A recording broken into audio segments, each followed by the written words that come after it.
Bonjour les amis.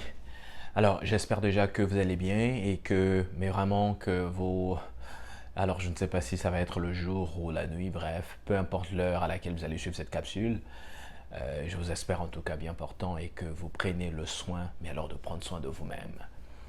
Aujourd'hui à travers cette unième capsule, à travers cette chaîne Franchelin Zhao, donc je veux préciser Franchelin Zhao c'est moi-même, c'est mon nom.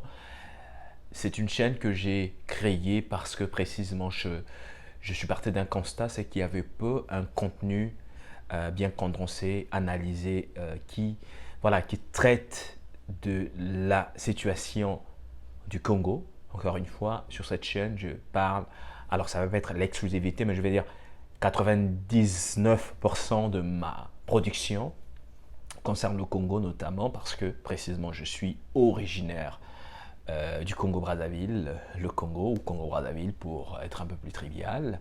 Et donc je me disais, j'étais parti du constat, je peux voir, il y avait des décryptages dans d'autres pays, mais je trouvais que chez nous, il n'y avait pas assez de contenu. En tout cas, nos penseurs ne pensaient pas tellement à créer ce genre de plateforme justement pour permettre à ce que cette opinion soit distillée, que ces analyses soient ventilées, afin qu'un plus grand nombre justement de nos compatriotes puissent justement être informés, être édifiés.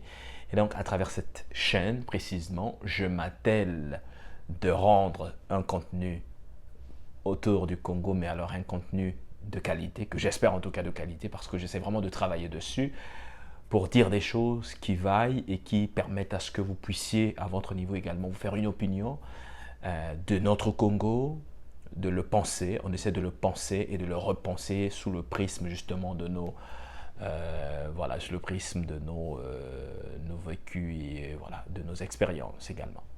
Aujourd'hui, à travers ce numéro, alors je voudrais aborder un point concernant notre pays, mais alors je trouve que c'est un point qui n'est pas toujours abordé, que ce soit de façon générale, même dans nos congrès, dans nos conférences, dans nos sommets. J'ai l'impression que ça n'a jamais été au cœur de nos rencontres. Je vais parler de l'éducation nationale. Ce n'est pas la première fois que j'aborde cette question, mais aujourd'hui je pense qu'il est important d'insister sur ce point, précisément parce que nous sommes un pays primaire. Quand je dis nous sommes un pays primaire, ça veut dire que notre Congo, notre pays, est encore aujourd'hui dans une phase où il a besoin de repenser son modèle de développement. En fait, il nous manque tout pour prétendre au développement. En tout cas, peut-être on peut raisonner en termes de paliers. D'abord, peut-être l'émergence, et après l'émergence, envisager la prochaine étape. Mais déjà, ne serait-ce que pour tangenter vers l'émergence, il nous faut absolument repenser notre modèle économique, social et j'en passe. Et ça suppose, mais vraiment, je n'ai mais alors, je me pose la question de savoir comment est-ce que l'éducation n'a jamais été au cœur de la préoccupation, par exemple, de nos gouvernants. Moi, je vois des conférences, des sommets sur la forestation, des sommets sur la Libye, des sommets sur... Alors, il y a toutes sortes de sommets, de colloques, de conférences que nous organisons dans notre pays, que ce soit à l'international ou au niveau national.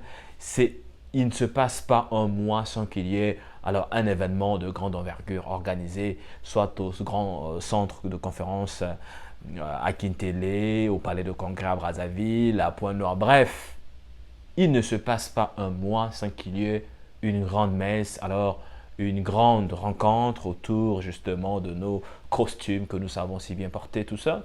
Mais jamais il a été question justement de repenser notre modèle, par exemple, notre modèle académique, notre éducation en fait, l'école. Regardez-moi, aujourd'hui, j'ai quitté le pays en 2000. Je suis encore nouveau, hein, j'ai quitté le pays il y a quelques années de cela.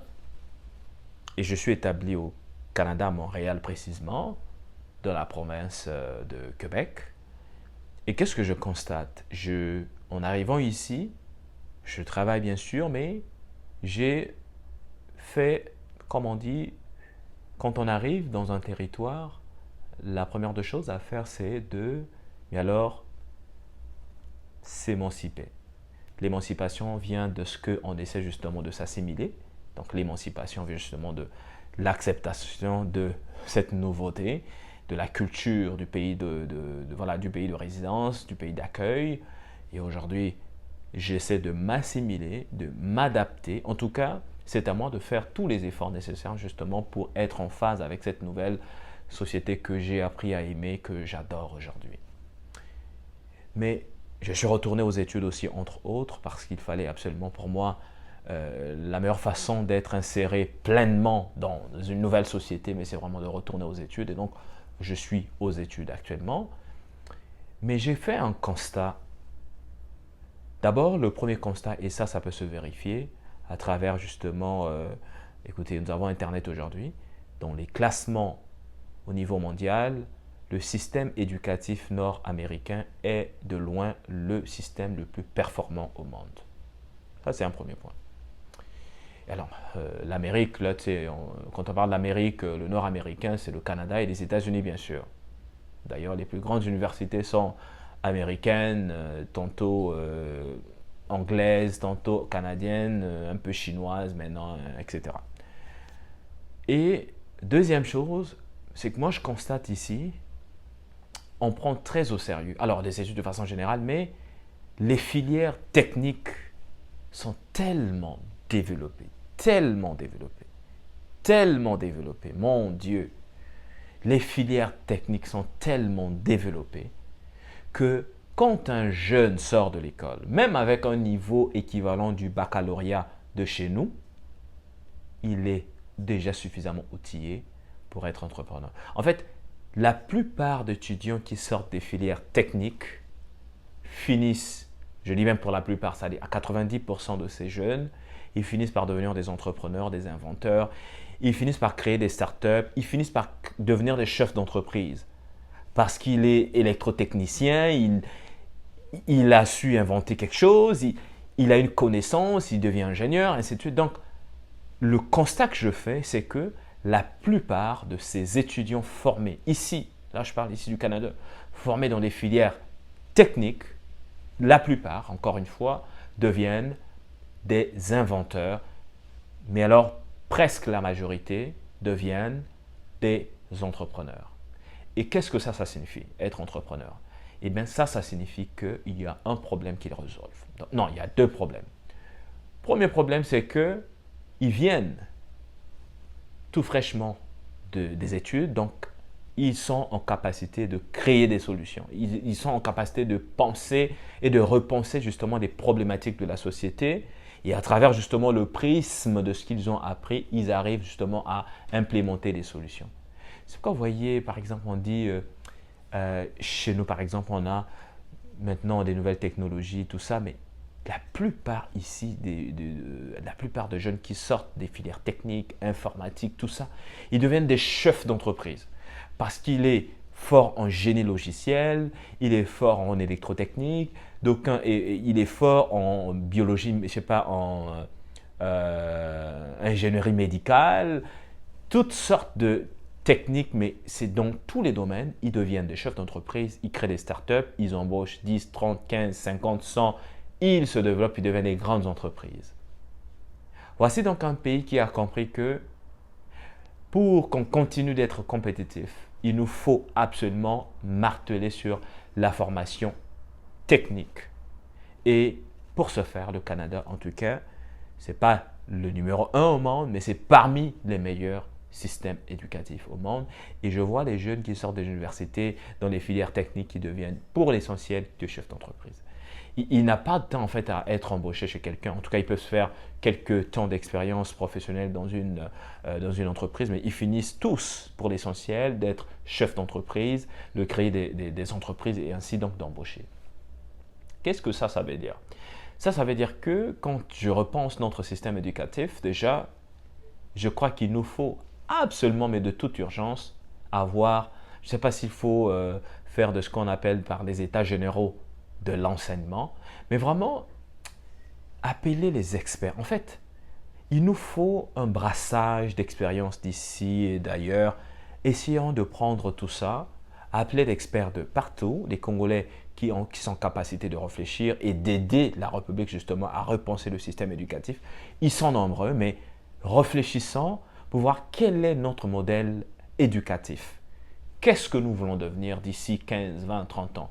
Moi, je pense que cette question aurait pu se poser à l'aune justement de la déclaration de l'année 2025 comme horizon pour l'émergence de notre pays. Je crois que c'était en 2010 ou je me rappelle plus bien autour de 2010 où le président de la République avait il avait dit l'année 2000 à l'horizon 2025 le Congo deviendrait émergent. Mais en fait, cette vision-là, elle est restée une vision morte parce que c'était juste comme voilà une prose, c'était de la philosophie, c'était de la poésie parce que précisément il n'y avait aucun soubassement qui accompagnait cette parole du président de la République.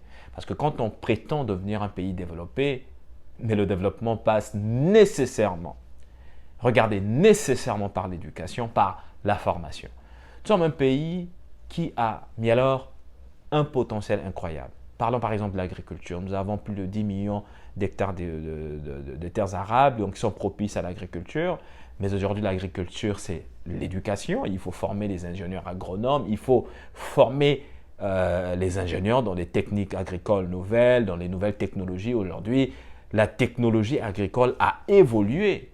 Et donc, si on veut devenir un pays développé, nous avons du potentiel naturel. Mais ce potentiel naturel, pour qu'il soit justement valorisé, ça nous prend de la compétence, des connaissances. Et ces connaissances ne viennent que de l'école. C'est la formation, donc il faut former. Je n'arrive pas à comprendre comment est-ce que notre gouvernement, mais jusqu'aujourd'hui, n'arrive même pas à mettre en place des états généraux de notre système éducatif pour que, ensemble, nous puissions repenser notre système éducatif, que nous puissions déjà nous mettre d'accord sur quelles sont les problématiques mais alors mettre en place une feuille de route qui permette à ce que, qu'on s'accorde sur des actions urgentes à implémenter pour redresser notre système éducatif. Parce qu'il faut se le dire aujourd'hui, l'éducation dans notre pays, elle est morte. Que ce soit de l'école primaire jusqu'à l'université, je peux vous dire qu'au Congo, l'éducation nationale est morte, elle est à terre. Et malheureusement, et jusque-là, rien n'est fait, rien n'est fait pour repenser notre système éducatif.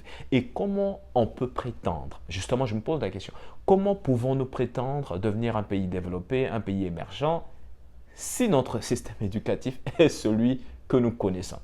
S'il est celui-là, si ce système qui est aujourd'hui rouillé, n'est pas toiletté, il n'est pas repensé. Comment voulez-vous devenir un pays émergent lorsque précisément nous n'avons qu'une seule faculté, je ne sais pas s'il faut l'appeler par la faculté des sciences, la faculté des sciences de l'université Marien Ngouabi, mais une faculté où tu ne retrouves même pas un microscope, où les études fondamentales peinent à avoir justement des laboratoires. Mais comment, mais de quelle façon, mais cette émergence viendra de... J'ai envie de savoir, c'est de quelle façon? Est-ce que ça viendra par la prière seulement et on se réveille un matin, notre pays est devenu émergent? Mais de quelle façon on va devenir émergent? En fait, je me pose la question.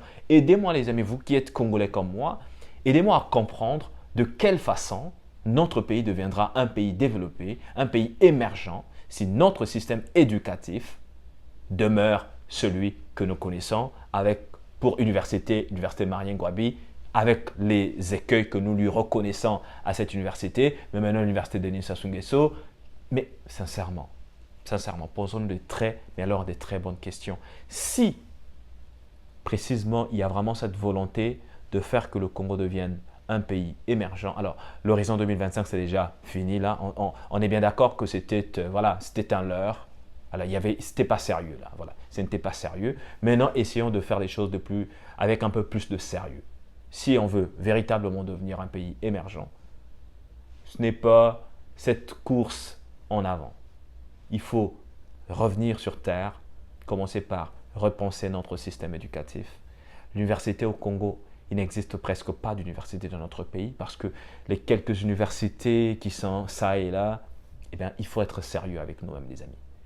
Nos universités forment des généralistes dans un pays qui a besoin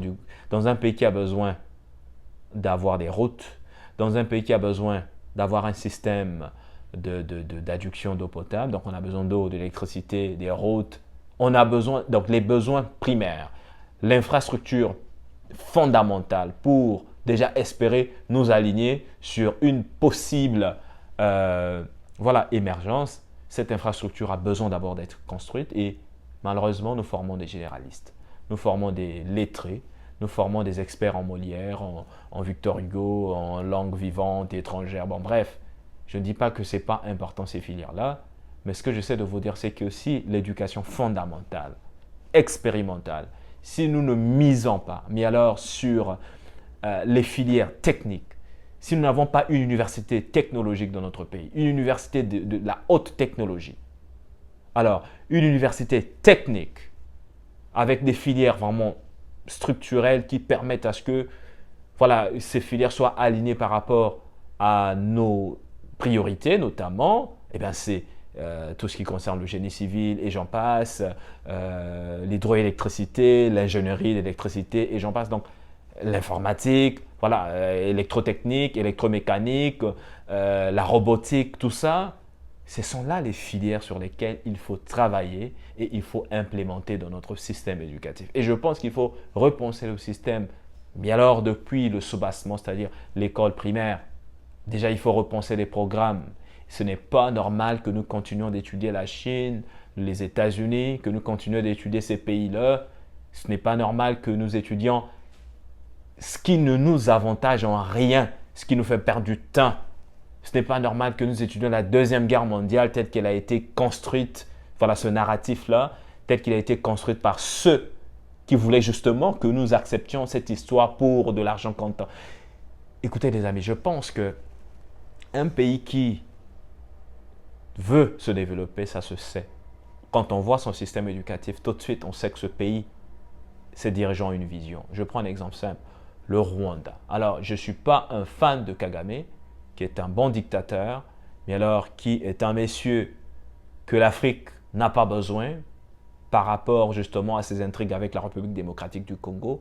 Je ne suis pas fan de ce monsieur, je ne serai jamais fan de lui, mais je veux dire, quand on voit le Rwanda avec son dictateur, en fait, on a l'impression quand même que c'est un dictateur. Alors, s'il faut voir le Rwanda par rapport à ce pays-là, on a l'impression que là, ce dictateur-là, quand même, essaie de faire des choses, essaie de construire un système éducatif. Moi, j'essaie juste de voir le système éducatif rwandais, la technologie, tout ça, les universités. Tu comprends tout de suite que c'est un pays qui, mais alors, est en train de se mettre en mouvement pour tendre justement vers des lendemains meilleurs.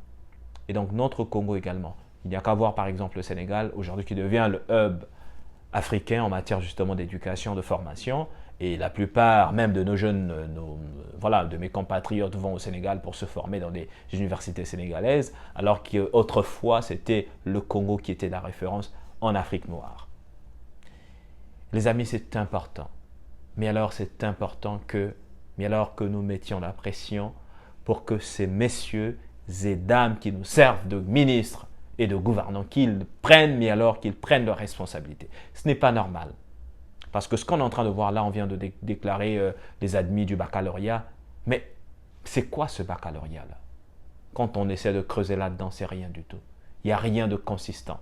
Et c'est des jeunes qui ont des rêves brisés parce qu'ils vont aller, pour l'essentiel, à l'université Marien-Ngouabi, avec la réalité que nous connaissons de cette université, avec des filières aussi obsolètes, qui ne répondent ni au marché de l'emploi intérieur, encore moins pour des besoins de compétitivité. Si véritablement notre pays veut tendre vers l'avant, il a besoin de repenser son université. Donc de façon générale, l'université fait partie du système éducatif. Et donc il nous faut absolument, mais alors de toute urgence, nous asseoir sur une table ronde. C'est là justement où il faut faire des sommets. C'est là justement où il faut faire des colloques concernant l'éducation nationale. C'est là qu'il faut inviter les Congolais de la diaspora, les Congolais de l'intérieur, toutes les intelligences de notre pays. On en a à l'international, on en a au niveau national. Mais je veux dire, c'est sur ces problématiques-là précisément dont on a besoin d'avoir des colloques, des conférences et pas sur le sommet sur la paix en Libye, et ainsi de suite. Je ne suis pas contre, mais je veux dire, connaissons nos priorités. Les priorités de notre pays, c'est l'éducation Et c'est l'éducation qui nous permettra justement d'avoir des ingénieurs de qualité qui vont faire en sorte que nous puissions développer notre parc hydroélectrique par exemple. Nous avons le potentiel naturel qui est là, nous avons la terre qui est là, nous avons un port en eau profonde, nous avons le sous-sol riche. Et bien, si nous n'avons pas l'éducation qui accompagne justement ce potentiel, on va rester un pays, mais alors avec tout le potentiel, mais un pays sous-développé, parce que croyez-moi, s'il n'y a pas d'éducation de qualité, il n'y aura aucun développement possible. Ça, il ne faut pas se leurrer. Là. Fait que la clé de voûte de notre développement, c'est l'éducation. Et ça, ce n'est pas dit de moi, c'est dit de les plus grands sachants du monde sont d'accord pour dire que si on veut se développer, commençons par développer les mentalités. Et ça passe par l'éducation. Et ça passe par la formation. Il faut revoir notre système éducatif, mettre les moyens sur le système éducatif, construire des universités, envoyer des vagues d'étudiants aller se former dans des filières technologiques, dans les filières techniques, ainsi de suite, qu'ils reviennent avec ce background, qui nous servent de professeurs, d'ingénieurs dans les universités, qu'ils forment par la suite la nouvelle génération. Ce n'est que comme ça qu'on aura déjà une certaine crème. Au bout de 10-15 ans, on peut là commencer à voir le bout du tunnel. Mais s'il n'y a pas une vision claire sur notre éducation nationale, ça va être une course en avant pour le résultat que nous connaissons. Les mêmes sont là, ils gèrent le Congo de façon ininterrompue. Quelles sont les retombées là? Fait que c'est des slogans, Congo pays émergent. Aujourd'hui, l'éducation nationale est en chute libre, le gouvernement est en chute libre, ils doivent maintenant prétendre à le monde du Fonds monétaire international, alors qu'un pays qui était dans les excédents budgétaires il y a encore quelques années, aujourd'hui nous devons donc nous devons tendre la main et attendre la commisération des institutions internationales comme le FMI. Mais ce n'est pas le FMI qui viendra développer notre pays, c'est notre intelligence. Et si les Congolais ne sont pas intelligents, rien ne pourra se passer. Ce n'est pas une autre personne qui viendra développer ce pays à notre place, mais c'est nous-mêmes. Alors, si c'est à nous justement cette mission, on a besoin de revoir nos formations, notre système éducatif de façon générale, pour mettre les moyens. Mais ce n'est que de cette façon, précisément, que nous pouvons espérer redresser le tir et puis tendre vers le développement voulu de tout Congolais qui aime son pays, puis qui a ce désir et cette soif de voir ce pays luire. Et ce pays luira. Je suis fermement convaincu qu'il y a des Congolais de tous bords qui partagent cette même vision que moi et qui veulent se mettre justement en musique, en branle, pour qu'ensemble nous puissions penser et repenser notre pays. D'ici là, pour une prochaine chronique. Montez.